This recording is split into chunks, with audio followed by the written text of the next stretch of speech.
নমস্কার দর্শক বন্ধুগণ, সাধক জীবন চ্যানেলে সকলকে স্বাগত জানাই। আজকে রামচরিত মানস রচনা করে যিনি এক মহান কর্তব্য সমাপন করেছেন, সেই গোস্বামী তুলসীদাসজির কথা। এখনও উত্তর ভারতের ঘরে ঘরে তার লেখা পরম শ্রদ্ধাভরে গীত হয়। রাম মাহাত্ম্য প্রচারে তার অবদানের কথা আমরা কেউ কখনো ভুলতে পারব না। তিনি হলেন গোস্বামী তুলসীদাস। তিনি বলেছেন, রাম রাম সব কোই কহে, ঠক ঠাকুর কা চোর, বিনা প্রেম সে রিঝত নাহি, তুলসীদাস নন্দ কিশোর। তুলসীদাসের জন্ম তারিখ নিয়ে নানা সংশয় আছে। অনুমান করা হয় ১৬শ শতাব্দীতে তিনি জন্মগ্রহণ করেন, সম্ভবত ১৫৩৫ খ্রিস্টাব্দে প্রয়াগের কাছাকাছি রাজাপুর গ্রামে। তার বাবা ছিলেন কর্ণকুব্জ ব্রাহ্মণ ভানুদত্ত দুবে আর মা তুলসী দেবী। ভানুদত্তের দুই পুত্র তুলসীদাস ও নন্দদাস। পরবর্তীকালে নন্দদাস শ্যাম সবল নামে একটি বই রচনা করেন। শৈশবকালেই তুলসীদাসের মা এবং বাবার মৃত্যু হয়। তুলসীদাসের রূপ লাবণ্য এবং তার বিনয়সুলভ ব্যবহারে মুগ্ধ হয়ে দীনবন্ধু পাঠক নামে এক ব্রাহ্মণ তার রূপবতী কন্যা রত্নাবলীর সঙ্গে তুলসীদাসের বিয়ে দিয়েছিলেন। একেবারে বাল্যকাল থেকেই তুলসীদাস ভাবপ্রবণ অবস্থায় দিন কাটাতে ভালোবাসতেন। তখন থেকেই মুখে মুখে কবিতা লিখতেন। স্ত্রীর ভালোবাসা তাকে অন্য জগতের বাসিন্দা করে দেয়। তুলসীদাস স্ত্রীকে পরমা প্রকৃতির শক্তি হিসাবে মনে করতেন। পরবর্তীকালে তুলসীদাস রামানুরাগী হয়ে ওঠেন। এই পৃথিবী তার কাছে রামময় বলে মনে হতো। প্রাণের আকুলতা আর ভক্তির প্রাবল্য নিয়ে আপন ইষ্টদেব শ্রীরামচন্দ্রকে লাভ করেছিলেন। তুলসীদাসের জীবনে অনেক অলৌকিক ঘটনা ঘটে গেছে। একবার যজমান বাড়ি থেকে গৃহে ফিরে দেখলেন স্ত্রী রত্নাবলী বাড়িতে নেই। তখন চারপাশে নেমেছে রাতের অন্ধকার। তখন স্ত্রীকে কোথায় খুঁজবেন? প্রতিবেশীদের কাছে খবর নিয়ে জানতে পারলেন স্ত্রী তার পিতার অসুস্থতার সংবাদ শুনে পিত্রালয়ে চলে গেছেন। প্রাকৃতিক দুর্যোগের মধ্যে ছুটলেন শ্বশুরবাড়ির দিকে। পথে জামা কাপড় ভিজে গেল। যখন শ্বশুরবাড়িতে পৌঁছলেন তখনও দুর্যোগ কাটেনি। এই অবস্থায় শ্বশুরবাড়িতে উপস্থিত হয়েছেন দেখে আত্মীয়রা রত্নাবলীকে বিদ্রূপ করতে লাগলো। রত্নাবলী ঔদ্ধত্যমূলক আচরণ করলেন। তিনি স্বামীর দিকে দৃষ্টিপাত নিক্ষেপ করে বললেন, ধিক তোমাকে! আমার এই অনিত্য শরীরের প্রতি তোমার যে প্রেম ভালোবাসা, তা যদি ভগবান শ্রী রামচন্দ্রের প্রতি অবিচলিত থাকতো তাহলে পরলোকেও আনন্দ অনুভব করতে। তোমার মতো স্ত্রৈণ পুরুষ আমার কাছে লজ্জার বিষয়।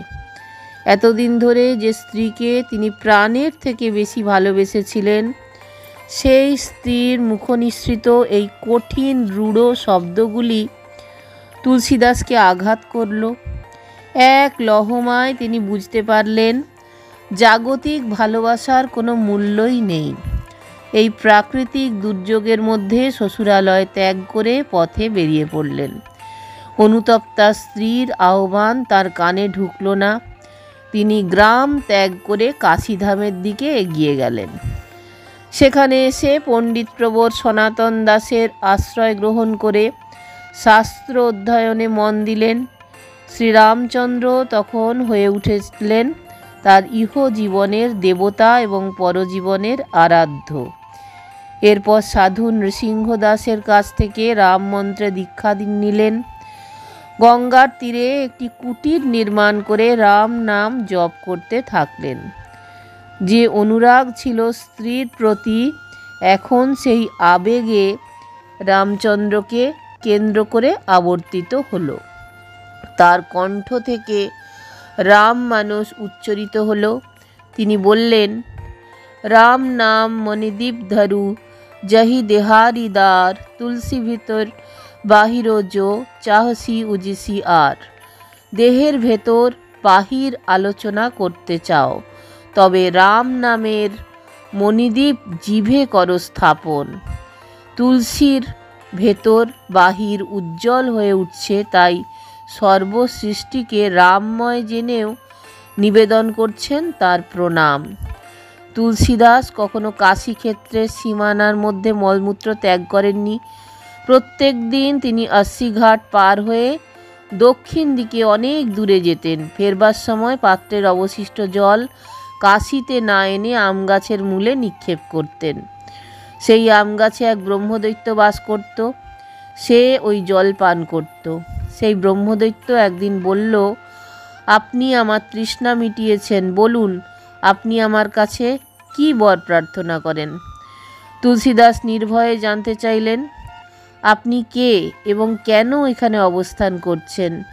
সেই প্রেত বলল, আমি ছিলাম বিন্ধ্যাচলবাসী এক ব্রাহ্মণ। লোকের অনেক ক্ষতি করেছি বলে আমাকে এই প্রেত জীবন লাভ করতে হয়েছে। তবে একদিন এক মৃতপ্রায় ব্রাহ্মণের পিপাসা মিটিয়েছিলাম, তাই আপনার কাছ থেকে পানীয় জল প্রাপ্ত হচ্ছি। এবার তুলসীদাস বললেন, সত্যি, যদি আপনি আমার উপকার করতে চান তাহলে আমার যাতে ইষ্টলাভ হয় সেই ব্যবস্থা করুন। প্রেত বলল, দশাশ্বমেধ ঘাটে প্রত্যেক দিন রামায়ণ পাঠ হয়। সেখানে এক বৃদ্ধ এসে রামায়ণ পাঠ শোনেন। তিনি সকলের আগে আসেন এবং সকলের শেষে স্থান ত্যাগ করেন। তিনি হলেন স্বয়ং হনুমানজি। আপনি গিয়ে তার সাথে দেখা করুন। তুলসীদাস ভজন কুটিরে এলেন। তারপর দশাশ্বমেধ ঘাটে গিয়ে সেই ছদ্মবেশী হনুমানজিকে দেখতে পেলেন। তাঁর চরণে নিজেকে লুটিয়ে দিলেন। তার আকুল প্রার্থনায় হনুমানজি নিজের স্বরূপ প্রকাশ করলেন। তাকে নির্দেশ দিলেন চিত্রকূট পর্বতে গিয়ে সাধনা করতে। তুলসীদাসের ভক্তদের বিশ্বাস, এই হনুমানজির কৃপা লাভ করেই তুলসীদাসের ঋদ্ধি এবং সিদ্ধি লাভ হয়েছে। তুলসীদাস তার রচনার মধ্যে বলেছেন, রঘুবীরের প্রিয় পাত্র ধীর ও বীর হনুমানের ধ্যান করো, সর্বসাধনা এবং সর্বসিদ্ধি হবে তোমার করতলগত। চিত্রকূট পাহাড়ের এক কোণে ভজন কুটির নির্মাণ করে তপস্যায় মগ্ন হলেন তুলসীদাস। সবসময় রামের নাম স্মরণ করছেন। হঠাৎ কোথা থেকে এক বালক সামনে এসে দাঁড়ালো। তুলসীদাস তাকে দেখে ভাবাবিষ্ট হয়ে গেলেন। হনুমানজির কথা তার মনে পড়ে গেল। তিনি বালকের ললাটে চন্দনের টিপ পরিয়ে দিলেন। এরপর রামচন্দ্রের রূপ দর্শনের জন্য কাঁদতে লাগলেন। বললেন, প্রভু, তুমি আমাকে কেন ছলনা করছো? আমি এত কষ্ট করছি, তুমি কি আমার অন্তরে প্রতিষ্ঠিত হবে না? শেষ অবধি রামচন্দ্র তার আকুল আহ্বানে সাড়া দিয়ে দর্শন দিয়েছিলেন। তার জ্যোতির্ময় রূপ দেখে তুলসীদাস জ্ঞান হারিয়ে ফেলেন। এবার আধ্যাত্মিক শক্তিসম্পন্ন তুলসীদাস কাশীধামে ফিরে এলেন। রামচন্দ্রের লীলাভূমি দর্শন করলেন পরিব্রাজকের বেশে। এলেন বৃন্দাবনে, মদন গোপালজিকে দর্শন করলেন।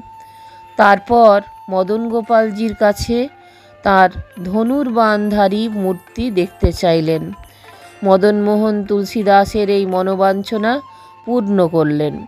অযোধ্যায় সরজু নদীর তীরে ভজন কুটির তৈরি করে রামায়ণ রচনায় মন দিলেন। হিন্দি ভাষায় রচনা করলেন সর্বকালের জনপ্রিয় অমর গ্রন্থ রামচরিতমানস। রচনা করলেন অসংখ্য দোহা। রামচরিতমানস অসম্ভব জনপ্রিয়তা অর্জন করে। রামলীলা কাহিনী উত্তর ভারতের ঘরে ঘরে প্রচারিত হলো। একসময় কাশীর রক্ষণশীল পণ্ডিতেরা তার বিরুদ্ধাচরণ করার চেষ্টা করেছেন। তারা কিছুতেই তুলসীদাসের এই খ্যাতি মানতে পারেননি। তারা বলেছিলেন রামকথা অবশ্যই দেবভাষা সংস্কৃতে লেখা উচিত, না হলে তা পাঠ করা উচিত হবে না, এটি এক চরম অপরাধ। সে সময় কাশীতে বসবাস করতেন অদ্বিতীয় পণ্ডিত শ্রী শ্রী মধুসূদন সরস্বতী। তার কাছে সমস্ত পণ্ডিতেরা এলেন। তুলসীদাসের লেখায় মধুসূদনের অগাধ শ্রদ্ধা ছিল। তিনি পণ্ডিত মণ্ডলীকে উদ্দেশ্য করে বলেছিলেন, তুলসীদাস রূপ চলমান, তুলসী তরুর বত্র পরম আনন্দময়, তুলসী তরুর মঞ্জরি হচ্ছে তুলসীদাসের কবিতা, আর সেই কবিতা মঞ্জরি রাম মুখ চুম্বন করছেন। তুলসীদাসের দোহার এমন কাব্য সুষমামণ্ডিত ব্যাখ্যা শুনে পণ্ডিতেরা নিজেদের ভুল বুঝতে পেরেছিলেন। তারা নতুন করে চিনলেন ভক্ত গোস্বামী তুলসীদাসকে। 1680 শ্রাবণ মাসের শুক্লপক্ষে কাশীধামে গোস্বামী তুলসীদাস তার দেহলীলা সংবরণ করলেন। কাশীধামের কাছে 80 ঘাটে এখনও আছে গোস্বামী তুলসীদাসের আশ্রম এবং তুলসী ঘাট। প্রতিদিন অনেক মানুষ সেখানে গিয়ে তার প্রতি শ্রদ্ধা এবং ভক্তি নিবেদন করে থাকেন। দর্শক বন্ধুগণ, যদি ভালো লাগে তাহলে অবশ্যই চ্যানেলটা একটা লাইক শেয়ার সাবস্ক্রাইব করার অনুরোধ রইল। সকলকে অজস্র ধন্যবাদ আমার চ্যানেলে এসে আপনাদের মূল্যবান সময় দেবার জন্য। শীঘ্রই ফিরে আসছি নতুন পর্বে।